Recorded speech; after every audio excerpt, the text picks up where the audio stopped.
दोस्तों, UP TET 2026 का आयोजन पहली बार उत्तर प्रदेश शिक्षा सेवा चयन आयोग करने जा रही है। इससे पहले पीएनपी संस्था के द्वारा यूपी टेट का आयोजन किया जाता था। चूंकि यहां पर आयोग बदल चुका है, इस वजह से आवेदन करने की पूरी प्रक्रिया ही बदल दी गई है। पहले डायरेक्टली आप यूपी टेट में आवेदन कर पाते थे, लेकिन इस बार से आवेदन करने से पहले आपको OTR यानी कि वन टाइम रजिस्ट्रेशन कंप्लीट करना होगा। वन टाइम रजिस्ट्रेशन कंप्लीट किए बिना आप यूपी टेट के लिए आवेदन नहीं कर पाएंगे। अब OTR के रजिस्ट्रेशन में कुछ डॉक्यूमेंट्स आपको अपलोड करने हैं, जैसे आपका एकेडमिक डिटेल से रिलेटेड डॉक्यूमेंट्स हो गया। इसके अलावा अगर आप कास्ट बेनिफिट लेना चाहते हैं, जैसे आपको क्वालिफाइंग मार्क्स में रिलैक्सेशन देखने को मिलता है, अनरिजर्व कैटेगरी के लिए 90 नंबर और कैटेगरी के लिए 82 नंबर, और इस बार तो EWS को भी 82 नंबर पर क्वालिफाइंग मान लिया गया है। तो अगर आप इस प्रकार से रिजर्वेशन का लाभ लेकर के क्वालिफाइंग मार्क्स में रिलैक्सेशन चाहते हैं, तो उसके लिए भी डॉक्यूमेंट आपको प्रोड्यूस करना होगा, जैसे कि आपका कास्ट सर्टिफिकेट। अब या फिर EWS कोटे से अप्लाई करना चाहते हैं तो EWS सर्टिफिकेट। अब ये जो कास्ट या फिर EWS सर्टिफिकेट होगा वो कब का बना हुआ होना चाहिए, कितना पुराना चल जाएगा, इन सबके रिगार्डिंग बहुत सारे कन्फ्यूजन है अभ्यर्थियों के मन में। इसके अलावा डॉक्यूमेंट से रिलेटेड कुछ भी अगर आपका डेटा मिसमैच है तो उसको लेकर के क्या आगे प्रोसीड होना है, कैसे करना है, इसको लेकर के भी इस वीडियो में डिटेल में बात करेंगे। और मैं दावे से कहता हूं, कंप्लीट इस वीडियो को देखने के बाद से डॉक्यूमेंट्स से रिलेटेड जो भी प्रश्न आपके मन में शंका के तौर पर उत्पन्न हो रहे होंगे वो सब कुछ खत्म हो जाएंगे। कंप्लीट वीडियो जरूर देखिएगा बिना किसी पार्ट को स्किप किए हुए। नमस्कार दोस्तों, मेरा नाम है नीरज, आप देख रहे हैं कैरियर बिट यूट्यूब चैनल। अगर आप इस चैनल पर पहली बार विजिट कर रहे हैं तो इसको सब्सक्राइब करते हुए बेल आइकन को प्रेस करना ना भूलें। सबसे पहला जो डॉक्यूमेंट आपको अपलोड करना है या फिर आवेदन करते समय ही चाहिए, वो वैलिड ID प्रूफ चाहिए। अब इसमें 3 डॉक्यूमेंट को अलाउ किया गया है। पहला आधार कार्ड, दूसरा पैन कार्ड और तीसरा ड्राइविंग लाइसेंस। अब इसके साथ भी पेच है। मैक्सिमम कैंडिडेट के पास ये वाला डॉक्यूमेंट अवेलेबल होता है, लेकिन अगर आप आधार कार्ड को वैलिड ID प्रूफ के तौर पर सबमिट करना चाहते हैं तो शर्त यह है कि इसमें आपका मोबाइल नंबर लिंक होना चाहिए। क्यों? क्योंकि उस मोबाइल नंबर पर एक OTP भेजा जाएगा जिससे आपको क्रॉस वेरीफाई किया जाएगा। वहीं पर अगर आप पैन कार्ड या फिर ड्राइविंग लाइसेंस के साथ आगे प्रोसीड होना चाहते हैं तो पैन कार्ड की कॉम्पिटेंट अथॉरिटी या फिर जिस RTO से आपका DL इशू हुआ है उनके इंटरनल सर्वर से आपका जो आइडेंटिफिकेशन है वो डेटा को फेच करके क्रॉस वेरीफाई कर लिया जाएगा। लेकिन मोबाइल आपका लिंक होना चाहिए आधार कार्ड से, अगर आधार कार्ड के थ्रू आप वैलिडेट करना चाहते हैं अपने आप को। ठीक है, यहां तक क्लियर हो गया। चलिए, दूसरी शर्त यह है कि अगर आप आधार कार्ड से आगे प्रोसीड होना चाहते हैं और अगर आपका डेटा कुछ भी मिसमैच है, जैसे आपके नाम में, आपके फादर नेम में या फिर आपके डेट ऑफ बर्थ में कुछ गलती है, तो जाहिर सी बात है जब आप यूपी टेट के लिए आवेदन कर रहे होंगे तो वहां पर अपने डिटेल सही भरेंगे। लेकिन चूंकि आपका आधार में डेटा वो मिसमैच हो जाएगा क्योंकि आप सही भर रहे हैं लेकिन ID में गलती है, तो उस कंडीशन में इस तरीके से एक एरर आपको देखने को मिलेगा, जैसे कि full name does not match identity record या फिर father's name does not match identity record. अब चूंकि आप जो नाम या फिर अपने फादर का नाम भर रहे हैं वो सही है लेकिन ID में गलती है, तो गलती तो आप भरेंगे नहीं। तो इसके लिए व्यवस्था ये की गई है कि यहाँ पर एक चेक बॉक्स दिया गया है जिसमें यह मेंशन किया गया है कि आप डिक्लेयर कर रहे हैं कि जो भी डिटेल आपने भरा है वो डिटेल आपका सही है और उसी के थ्रू आप प्रोसीड होना चाहते हैं। ठीक है, तो इस पर जब आप चेक कर देंगे तो ID में जो भी डिटेल है उससे मतलब नहीं रहेगा, जो भी आपने भरा है उससे आप रीवैलिडेट करके आगे प्रोसीड हो सकते हैं। ठीक है, लेकिन मैं सलाह दूंगा कि अगर आपके ID में कुछ भी गलती है, मिसमैच है डेटा, तो उसको समय रहते सही करवा लीजिए, क्योंकि फ्यूचर में आपको परेशानी होना ही होना है। तो उससे बेहतर यह है कि आप समय रहते उसको सही करवा लीजिए। ठीक है, तो पहला जो डॉक्यूमेंट हो गया वो हो गया वैलिड ID प्रूफ, उसमें भी पैन कार्ड, ड्राइविंग लाइसेंस और आधार कार्ड, इन तीनों में से कोई भी एक चाहिए। और अगर आप आधार कार्ड के साथ प्रोसीड होना चाहते हैं तो वहां पर आपका मोबाइल नंबर लिंक होना चाहिए। यहां तक क्लियर हो गया। चलिए, दूसरे डॉक्यूमेंट की बात करेंगे और दूसरा डॉक्यूमेंट जो है वो आपका कास्ट सर्टिफिकेट है। ठीक है, दूसरा डॉक्यूमेंट जो है वो कास्ट सर्टिफिकेट है। ध्यान दीजिएगा, कास्ट सर्टिफिकेट जैसे अगर आप OBC से, SC से, ST से बिलोंग करते हैं या फिर आर्थिक तौर पर कमजोर वर्ग से EWS कोटे से अप्लाई करना चाहते हैं तो इनके लिए कास्ट सर्टिफिकेट बनेगा। ये चूंकि अनरिजर्व कैटेगरी के कैंडिडेट होते हैं तो इनके लिए कास्ट सर्टिफिकेट नहीं बनेगा, EWS सर्टिफिकेट बनेगा। ठीक है, यहां पर देख लीजिए, OBC कैटेगरी को जैसे ही आप सेलेक्ट करेंगे, मान लेते हैं तो OBC में 2 कैटेगरी होती है, एक पहला क्रीमी लेयर और दूसरा नॉन क्रीमी लेयर। तो जब आप क्रीमी लेयर को सेलेक्ट करेंगे तो कोई भी आपसे डिटेल्स नहीं मांगे जाएंगे, क्योंकि क्रीमी लेयर को रिजर्व कैटेगरी का लाभ नहीं मिलता है बल्कि उनको अनरिजर्व की तरह ट्रीट किया जाता है। जब आप नॉन क्रीमी लेयर सेलेक्ट करेंगे तब आपको OBC कैटेगरी के रिजर्वेशन का लाभ मिलेगा, और नॉन क्रीमी लेयर सेलेक्ट करने के कंडीशन में आपसे आपके सर्टिफिकेट का डिटेल तुरंत पूछा जाएगा। जैसे देखिए यहाँ पर नॉन क्रीमी लेयर सेलेक्ट किया गया और उस कंडीशन में अब आपसे कैटेगरी सर्टिफिकेट नंबर पूछा जा रहा है, सर्टिफिकेट इशूइंग डेट पूछा जा रहा है, इशूइंग अथॉरिटी पूछा जा रहा है और स्टेट ऑफ इशूइंग, मतलब कि किस राज्य से इशू हुआ है, इशू करने वाली कॉम्पिटेंट अथॉरिटी कौन है, और सर्टिफिकेट का कैटेगरी सर्टिफिकेट नंबर यहाँ पर पूछा जा रहा है। इसका मतलब ये डिटेल आपके पास तभी होगा जब आपके पास सर्टिफिकेट इशू हुआ होगा। बहुत सारे कैंडिडेट पहले क्या होता था कि यूपी टेट में आवेदन करने के लिए ये डिटेल्स आपसे नहीं मांगे जाते थे, मतलब कि वहाँ पर अगर आपके पास नहीं भी बना हुआ है तो भी चल जाता था। लेकिन अब क्या है कि यहाँ पर सर्टिफिकेट्स का नंबर आपसे मांगा जा रहा है, यानी कि आपके पास इस समय बना हुआ होगा तभी आप आवेदन कर पाएंगे, नहीं तो आप कैटेगरी से आवेदन नहीं कर पाएंगे। तो अगर आप कैटेगरी का लाभ लेना चाहते हैं और अगर अभी तक आपके पास सर्टिफिकेट नहीं है तो यहाँ पर सर्टिफिकेट बनवा लीजिए, ठीक है। अब बहुत सारे लोगों के मन में ये प्रश्न आएगा कि ये सर्टिफिकेट कितना पुराना हुआ होना चाहिए। देखिए यहाँ पर जो इम्पोर्टेंट गाइडलाइंस जारी किया गया है आयोग के द्वारा, उसमें SC ST के लिए यहाँ पर क्या चीज़ें कैसे करनी है, OBC के लिए उसके बारे में जानकारी दी गई है। तो यहाँ पर देखिए OBC वाले सेक्शन में कहीं पर भी किस डेट का इशू होना चाहिए वो नहीं मेंशन किया गया है और SC ST में भी मेंशन नहीं किया गया है। लेकिन EWS वाले कैटेगरी में यहाँ पर डेट बाकायदा मेंशन किया गया है कि किस डेट का आपका इशू हुआ होना चाहिए। देखिए the EWS certificate must be issued within the valid period specified on screen between 1/4/2025 and the last date of application based on financial year 2024-25 income. यानी कि आपका सर्टिफिकेट जो है वो 1 अप्रैल 2025 के बाद का होना चाहिए और आवेदन की अंतिम तिथि जो है उसके पहले का होना चाहिए, ठीक है।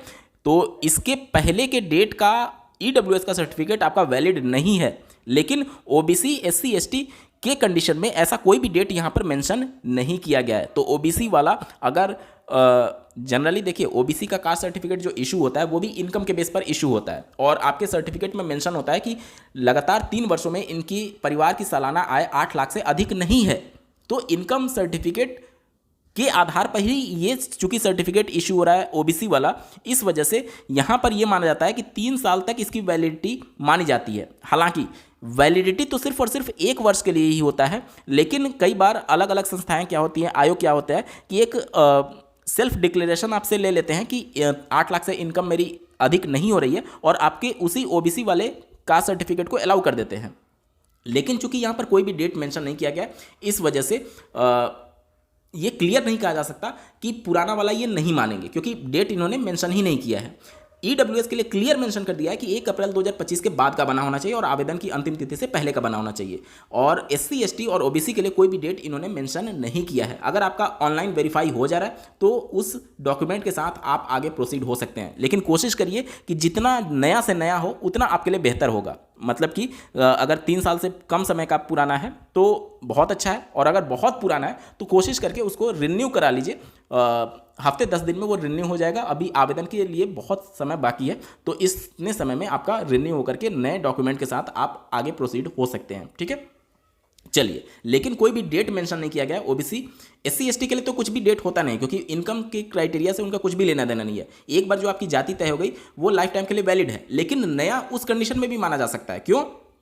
क्योंकि स्टेट गवर्नमेंट समय समय पर SC ST और OBC कैटेगरी के जो जातियां होती हैं उसमें से कुछ जातियों को शामिल करती है, कुछ जातियों को निकालती रहती है। इस वजह से लेटेस्ट आपसे मांगा जाता है। बहुत बार आपने सुना होगा कि SC ST कास्ट सर्टिफिकेट एक बार बन गया तो वो लाइफ टाइम के लिए वैलिड होता है। जी हाँ, वो लाइफ टाइम के लिए वैलिड है, लेकिन कई बार चूंकि कई जातियों को निकाला गया रहता है या फिर शामिल किया गया रहता है, इस वजह से स्टेट गवर्नमेंट आपसे लेटेस्ट मांग सकती है। तो ये मत सोचिए कि आपसे लेटेस्ट नहीं मांगा जाएगा, तो मांगा जा सकता है। इस वजह से अगर आपका नया बन जाता है तब तो बहुत बेहतर है, और अगर नहीं बन पाता है तो पुराने वाले से आप आवेदन कर देंगे, कोई भी प्रॉब्लम नहीं होगी। उम्मीद करता हूँ सारे डाउट्स आपके क्लियर हो रहे होंगे।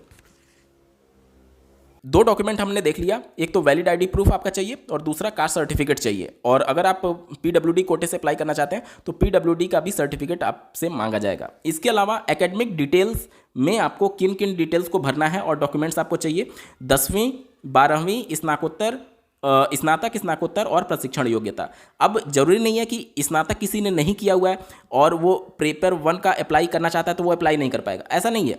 क्योंकि स्नातकोत्तर का डिटेल आपसे तभी मांगा जाएगा जब आप किए होंगे और वो आप अगर अप्लाई करना चाहते हैं, क्योंकि पेपर 1 और पेपर 2 दोनों में अगर यूपी के परिप्रेक्ष्य से देखें तो अगर आपने डीएलएड किया हुआ है इंटर के बेस पर तो दोनों के लिए आप अप्लाई करने के लिए एलिजिबल हो जाते हैं। तो वहाँ पर स्नातकोत्तर कोई नहीं किया है तो उसका डिटेल भरने की जरूरत ही नहीं है। इसी के तहत मान लेते हैं कोई 12 के बाद डीएलएड कर लिया दूसरे राज्य से, जैसे कि एमपी से मान लेते हैं कर लिया या फिर बिहार से कर लिया, तो उस कंडीशन में हो सकता है उसके पास स्नातक की डिग्री नहीं हो, तो क्या वो अप्लाई नहीं कर पाएगा? बिल्कुल कर पाएगा। उसको स्नातक की डिग्री भरनी ही नहीं पड़ेगी, स्नातकोत्तर की डिग्री के डिटेल यहाँ पर भरने नहीं पड़ेंगे। वो क्या भरेगा? 10वीं 12वीं और उसके बाद से डीएलएड के डिटेल भर करके आगे प्रोसीड हो सकता है। ठीक है, देखिए ऐड एजुकेशनल डिटेल में यहाँ पर ड्रॉप डाउन मेन्यू आएगा जिसमें एक एक सेलेक्ट करके आपको एक एक का डिटेल यहाँ पर भरना है। ठीक है, अगर मान लेते हैं किसी ने पोस्ट ग्रेजुएशन नहीं किया है तो वो इसको सेलेक्ट करके नहीं भरेगा। मान लेते हैं किसी ने ग्रेजुएशन नहीं किया तो वो इसको सेलेक्ट करके नहीं भरेगा। एनसीटी की गाइडलाइन ये कहती है कि पेपर 1 के लिए अगर आपने 12th के बाद डीएलएड किया हुआ है तो आप आवेदन करने के लिए एलिजिबल हो जाते हैं। यूपी स्टेट गवर्नमेंट अपनी तरफ से ग्रेजुएशन के बाद डीएलएड कराती है, लेकिन इसका मतलब ये नहीं है कि 12th प्लस डीएलएड वाले यहाँ पर इनवैलिड हो गए हैं, क्योंकि 68,500 में जब अन्य राज्य के अभ्यर्थियों के द्वारा शिक्षक भर्ती में सम्मिलित हुआ गया तो वहाँ पर राज्य सरकार ने उनको अलाउ नहीं किया इस बेस पर कि आप दूसरे राज्य से बिलोंग करते हैं। वो कैंडिडेट चले गए हाईकोर्ट में। हाईकोर्ट ने कहा कि आप केवल रिजर्वेशन मतलब कि प्लेस ऑफ बर्थ के आधार पर, डोमिसाइल के आधार पर किसी भी स्टेट के कैंडिडेट को आवेदन करने से मना नहीं कर सकते। तो जो दूसरे राज्य के अभ्यर्थी थे जो कि 12th के बाद डीएलएड किए हुए थे उनको भी मौका मिला और वो भी नियुक्ति पाए। तो एनसीटी की नियमावली यहाँ पर इंपॉर्टेंट है। राज्य सरकार क्या कह रही है या फिर राज्य सरकार का अपना नियम क्या है उससे बहुत ज़्यादा इंपॉर्टेंस नहीं होता है। ठीक है, माननीय हाईकोर्ट का ये जजमेंट है। और वैसे भी एजुकेशन जो है वो समवर्ती सूची में शामिल है। इस वजह से जब भी स्टेट और सेंटर का कोई भी नियम कॉन्फ्लिक्ट करता है तो सेंटर का नियम यहाँ पर प्रभावी माना जाता है। सेंटर गवर्नमेंट ने किसको ऑथराइज किया है? संसद से कानून बना करके आरटी एक्ट के तहत एनसीटी को। तो एनसीटी की नियमावली जो होगी वो हावी होगी उत्तर प्रदेश राज्य सरकार के नियमावली पर। और एनसीटी की नियमावली ये कहती है कि 12th प्लस डीएलएड वाला कैंडिडेट भी पेपर 1 के लिए पूरी तरीके से एलिजिबल है। उम्मीद करता हूँ डाउट आप समझ पा रहे होंगे। ठीक है, तो जो भी आपके पास डिटेल होगा हाई स्कूल, इंटर और उसके बाद डीएलएड आपने किया है तो वो तीनों भरिएगा। और अगर आपने ग्रेजुएशन किया है तो ये भी भरिएगा, अगर पोस्ट ग्रेजुएशन किया है तो ये भी भरिएगा, और अगर नहीं किया है तो जो आपके पास है बस वो डिटेल भर के आप आगे फॉर्म को सबमिट कर पाएंगे।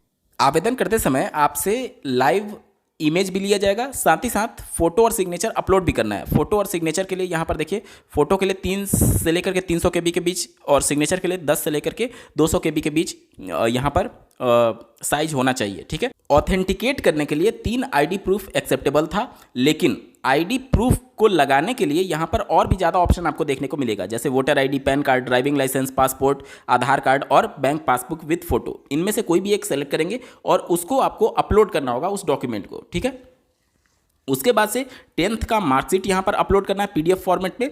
इसके अलावा 12th का मार्कशीट पीडीएफ फॉर्मेट में और ग्रेजुएशन का मार्कशीट पीडीएफ फॉर्मेट में आपको अपलोड करना है। ठीक है, अब बहुत सारे लोगों के मन में ये कन्फ्यूजन हो सकता है कि ग्रेजुएशन में मेरा first year, second year, third year था या फिर सेमेस्टर प्रणाली था, तो मुझे कौन सा अपलोड करना होगा।